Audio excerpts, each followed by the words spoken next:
நம்ம டிசிஎம்எஸோட சொந்த தயாரிப்பான தேங்காய் எண்ணெய் குளியல் சோப்பு 6 வெரைட்டியில் பண்ணி கொடுக்குறோம்.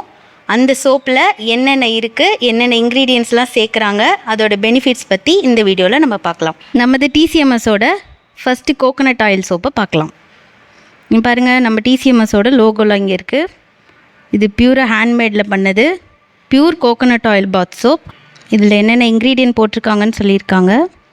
பியூர் கோகோனட் ஆயிலில் செஞ்சுருக்காங்க, கேஸ்டர் ஆயில் சேர்த்துருக்காங்க, பட்டர், பர்ஃப்யூம், அக்வா, லை இதெல்லாம் சேர்த்து தான் இந்த coconut oil bath soap ready பண்ணியிருக்காங்க. அடுத்தது பார்த்திங்கன்னா இது 100% நேச்சுரலுங்க. அப்புறம் ஹேண்ட்மேடு, நோ ப்ரிசர்வேட்டிவ்ஸ் எதுவும் சேர்த்தாமல் பண்ணியிருக்காங்க. இந்த இன்க்ரீடியன்ஸில் பார்த்திங்கன்னா எந்த கெமிக்கலுமே ஆட் பண்ணலைங்க. கெமிக்கல் யூஸ் பண்ணுறனால நம்ம ஃபேஸுக்கு நிறைய ப்ராப்ளம்ஸ் வரும். ஆனால் இந்த சோப்பை யூஸ் பண்ணுறனால உங்களுக்கு எந்த ப்ராப்ளமுமே வராது.